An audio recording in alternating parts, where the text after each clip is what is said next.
My son just watched a clip of last time I was on the show, and he goes, God, you have aged like a president. And my daughter goes, I was thinking guacamole. So that's what's going on at my place. My daughter is 14. I didn't realize that girls' voices changed when they went through puberty. One time my daughter goes, hey, if we're gonna make strawberry and rhubarb pie, then why are you looking at me like that? Cool. I gave her a chore list with 3 words on it. She goes, where's your chore list? I said, what'd you say? She goes, where's your...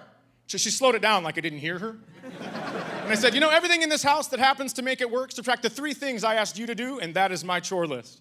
Remember when you woke up in a bed warm and not hungry? I mean, check, check, check. I did all of that. Uh-huh. My chore list also has 3 words on it. It says, keep her alive. And it expires in 4 years, so get your shit together. Thank you. She's 14 now. When she was 12, I started listening to podcasts about periods.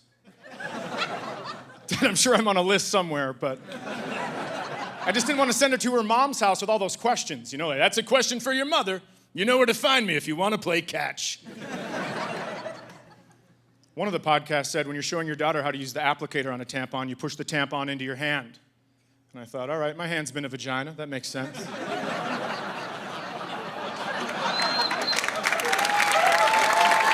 Look at, they're clapping. They know it has kept me from running a van into a group of people. Great. You know, I never did push the tampon into my hand because when I thought about it, that just looks like a magic trick. Doesn't it? Just like, what?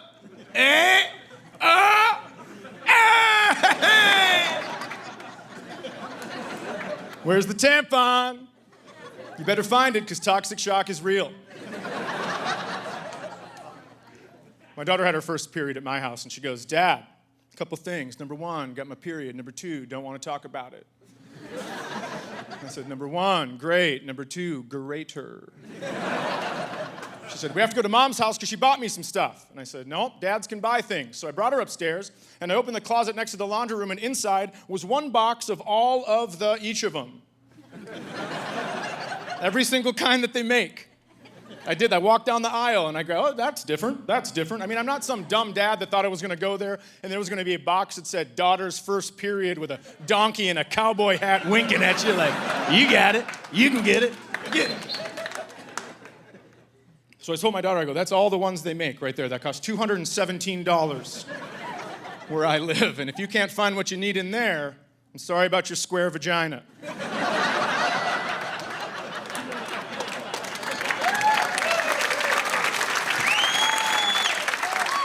If that's real, I'm going to have to take her to her mom's house because that was not on the podcast.